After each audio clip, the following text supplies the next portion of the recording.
is all. Protect your life, it's the one and only.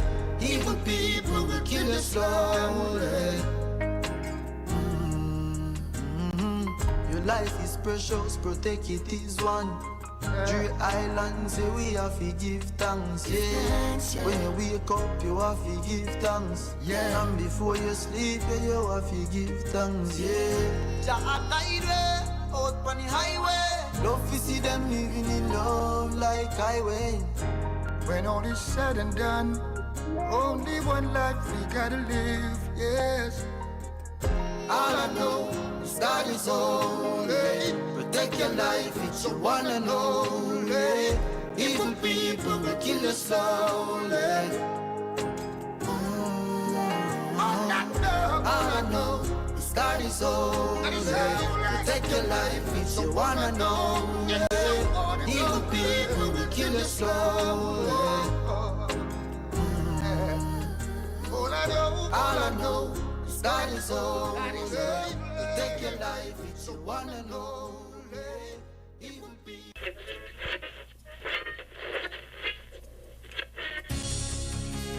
In case you don't know us, you're just twisting that dial away and managed to bump into us. This is ZIZ Radio from out of St. Kitts.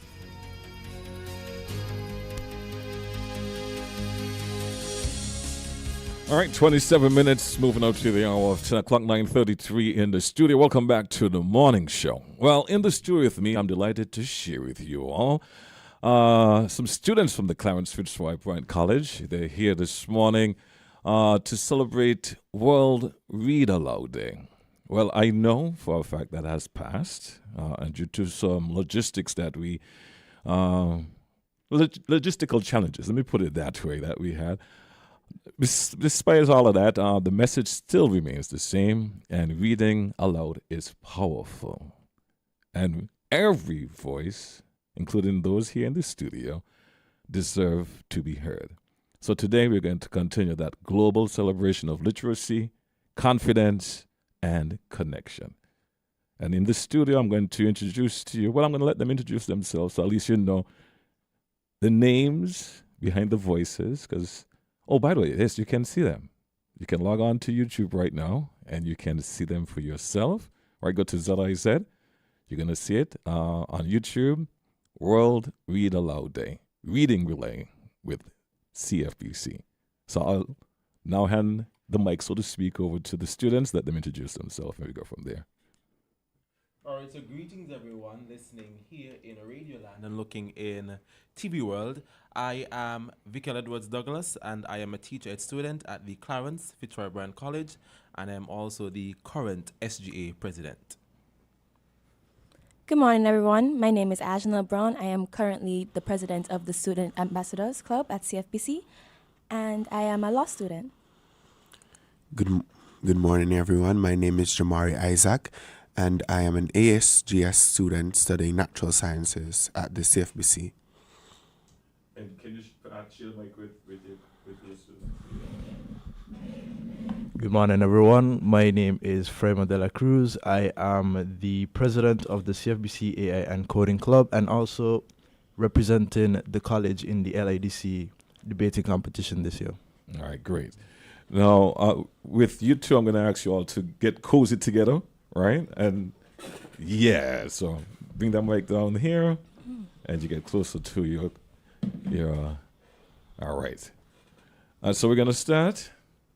Edwards Douglas. Sure. Douglas. So just for me to give a brief overview. So as Jiku mentioned earlier, we're here to celebrate World Read Aloud Day, which was last week, Wednesday.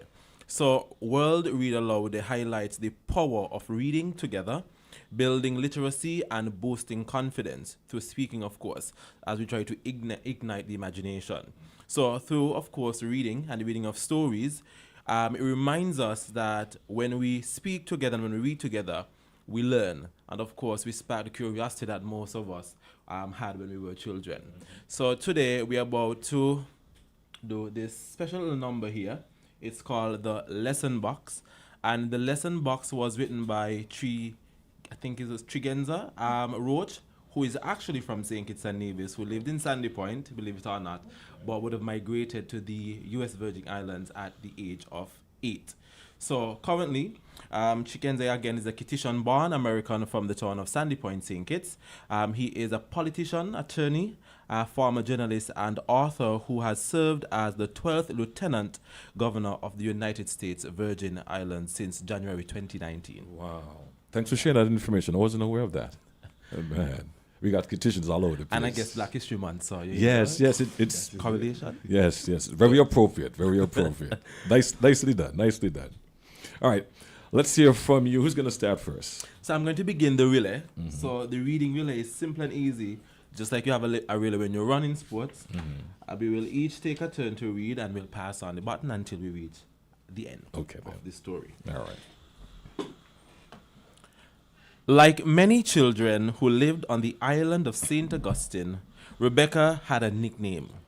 It was Becca, and it was what her mother used to call her most often.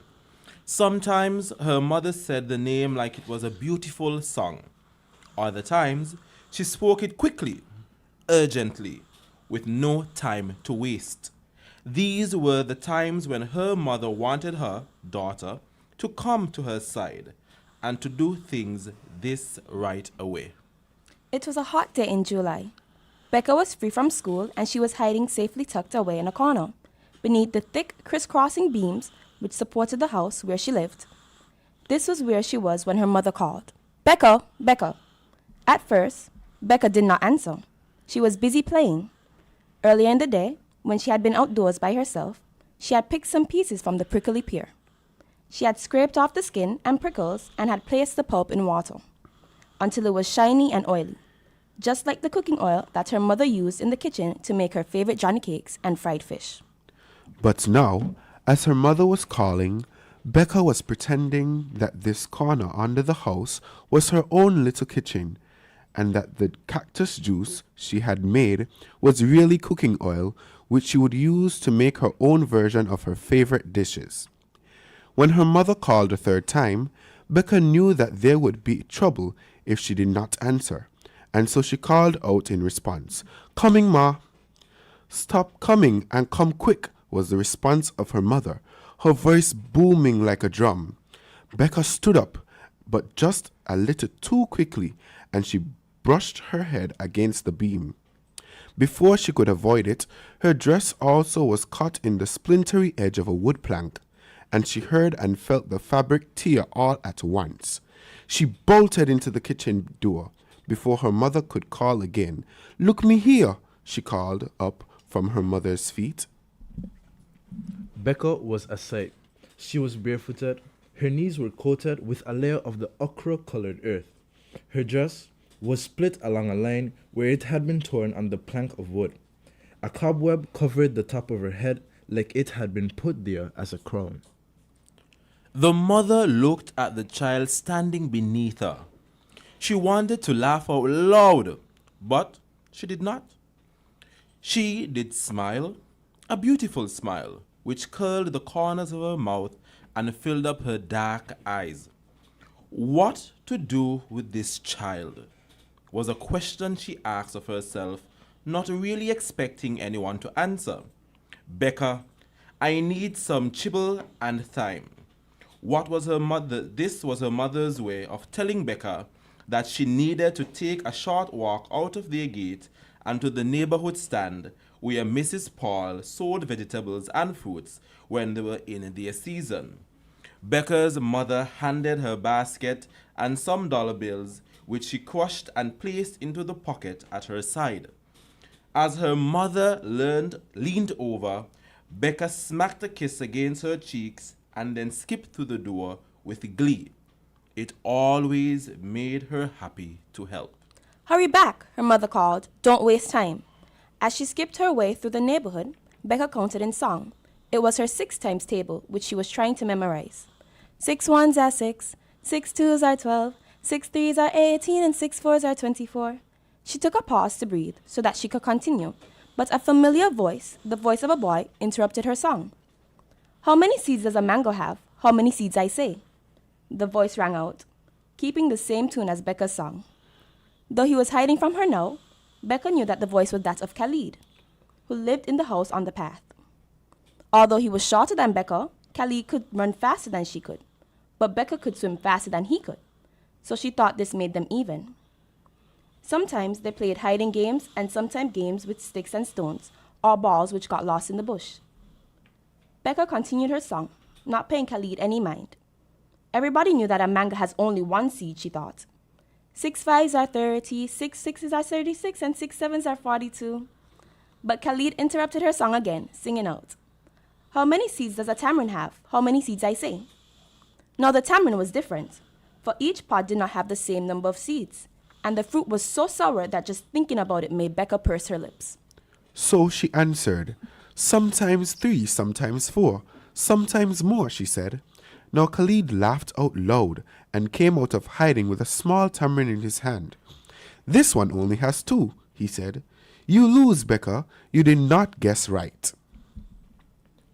Well, how many seeds does a papaya have? Becca asked, to which Khalid shrugged his shoulder as he thought about the many seeds he had seen the last time his father cut into the sweet yellow fruit.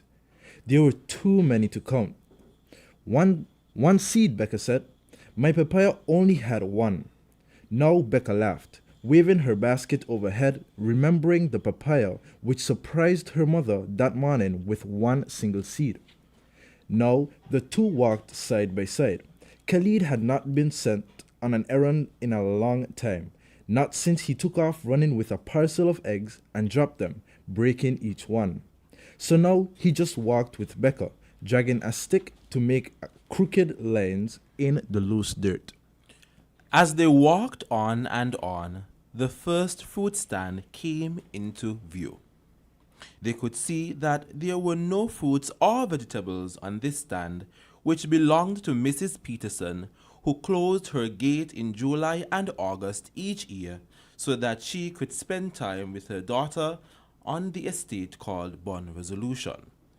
But there was something on the stand, something small but striking, and which glittered in the distance as the sun caught silver and gold and reflected the colors in the bright summer light. As each step brought the two closer to the stand, they could see that the dazzling thing was a small box wrapped in silver and gold paper. "It's just like Christmas," Khalid said, walking around the stand and keeping the box in his gaze. "I wonder who it belongs to," Becca said, now leaning on the stand, following the ribbons with her eyes to where they were tied into a perfect bow at the center. "Not to you, not to me," Khalid responded, reminding her of how many times they had been taught both at home and at school about taking things which did not belong to them. "I know," said Becca, but she did not move, even as Khalid was beginning to move away now, having drawn a circle around the sand with his stick. "I won't touch it," he said, while Becca still stared at the bow, remembering last Christmas when she had received in such a package beautiful ribbons for her hair. She stared at the bow, now hearing her mother's voice instead of that of Khalid, telling her to move on from what was not hers to take. She could hear her mother's warnings that she would not take anything that did not belong to her, and that she should not take the things even when people tried to give them to her. But the package was so pretty that her mother's voice in her head grew quieter, then faint, until it faded away. In a little while, she could not hear even an echo of the words of wisdom. Khalid was now walking away while Becca still lingered, and when she was sure he was not looking, she grabbed the box, forcing it into her other pocket, safely out of view. Now she ran forward, tugging at Khalid's sleeve and forcing a race, so he would not look back. They were both just out of breath when they reached Mrs. Paul's stand, where Becca could see the chibble and thyme, as well as her favorite kidney mangoes, a half-ripe papaya, sugar apples, and several sourshops. "Good afternoon, Mrs. Paul," they both called out together. Mrs. Paul responded with a kind greeting as well, rubbing Khalid's head and tugging playfully at Becca's ear. My mother needs shibble and thyme, Becca said, just as she had been told, while Khalid ran off, leaving both Becca and Mrs. Paul for a group of his friends who were kicking a ball against the guinea tree in Mr. Brown's open yard. Becca watched him go, hoping that the game and his friends would keep him from ever thinking again about the box which now she could claim with a clear mind.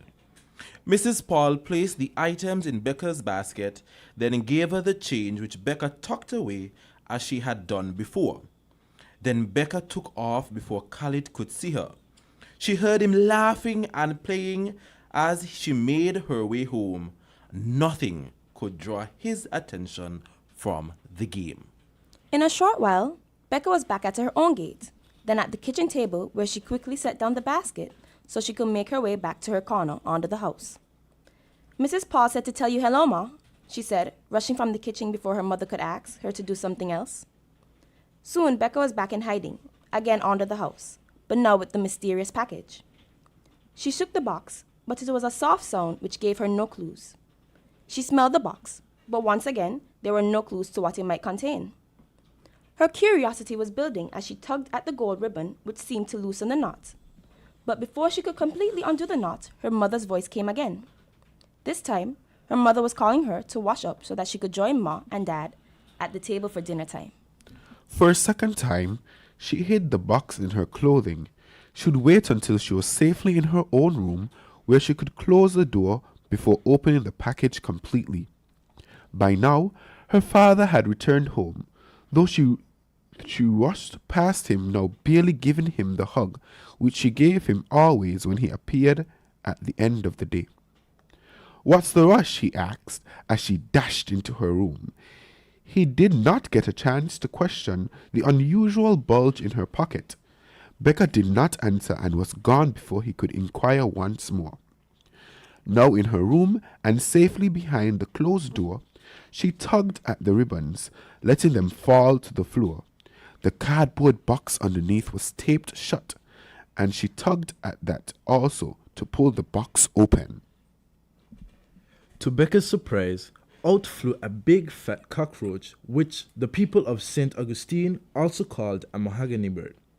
Free from the prison of the box, the cockroach scurried across Becca's arm before it crawled up her heel, all while she screamed at the top of her lungs. She screamed and screamed as her parents burst into the room. They were just in time to see the huge insect fly against the curtain at the window and disappear. A roach? A cockroach? Becca screamed as her mother looked down to the floor to see the paper wrapping the ribbons and the box. Where did this come from? Her mother asked, as her father shook his head in dismay. It was at Mrs. Peterson's stand, Becca said, now hanging her head low so she would not have to look into her mother's eyes or either of her parents. "And you picked it up, and the roach?" her mother asked. "Yes, and a cockroach was in it," Becca answered, still not raising her head. Her mother laughed, but it was not the way she laughed when something made her happy. She made a clucking sound in her throat while she shook her head from side to side. This was a clear sign that Becca had made her sad. "I always tell you that who don't hear does feel, but you don't hear me. You don't hear me."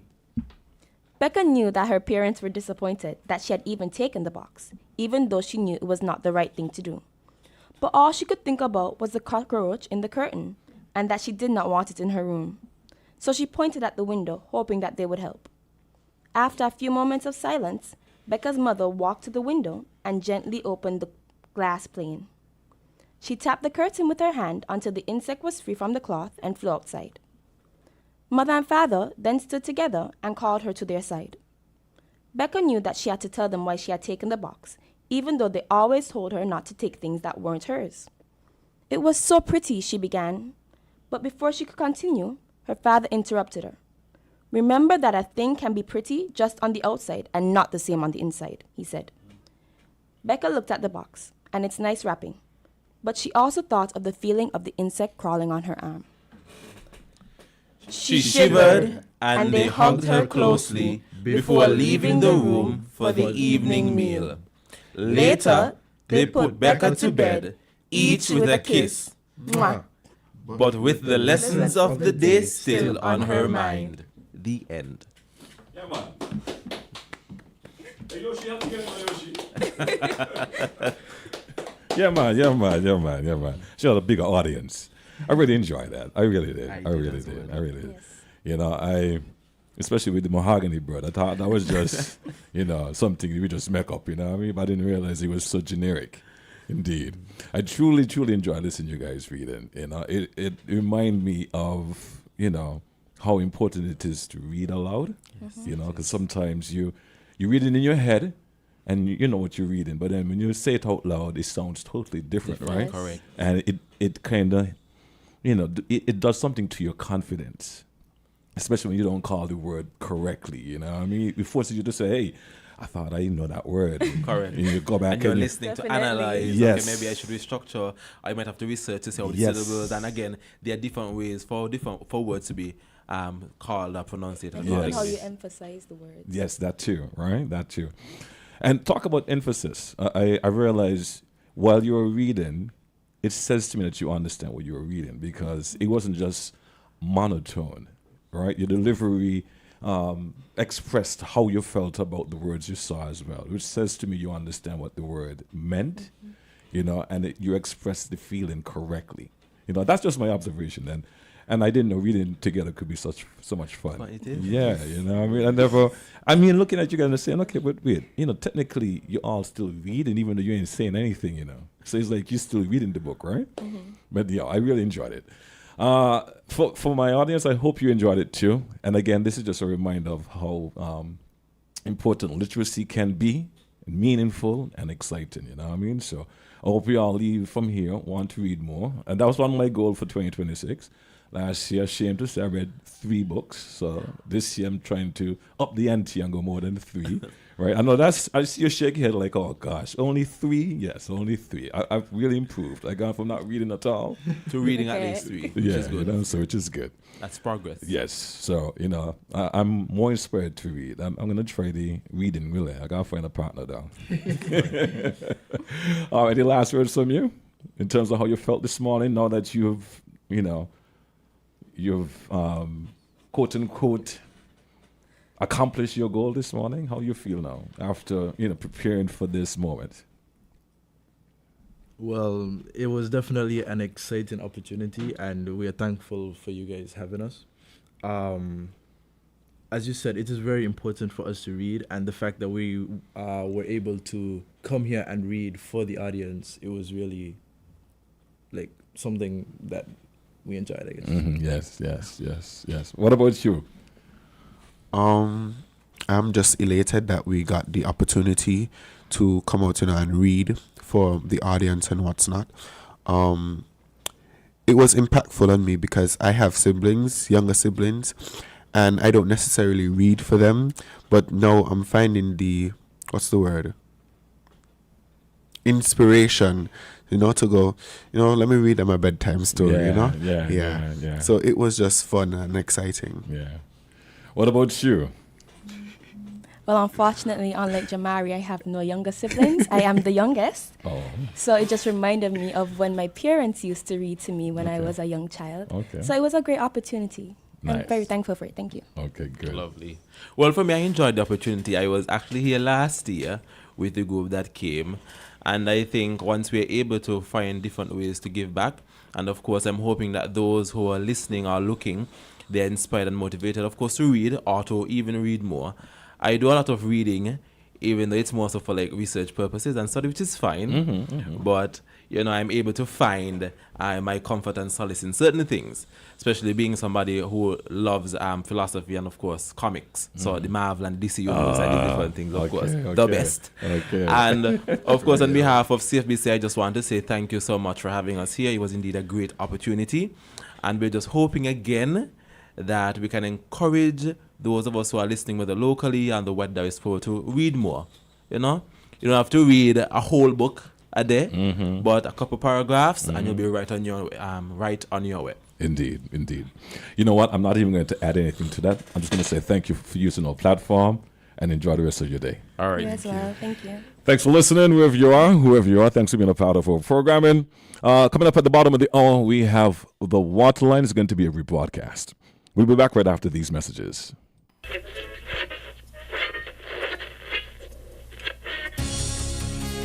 In case you don't know us, you're just twisting that dial away and managed to bump into us. This is ZIZ Radio from out of St. Kitts.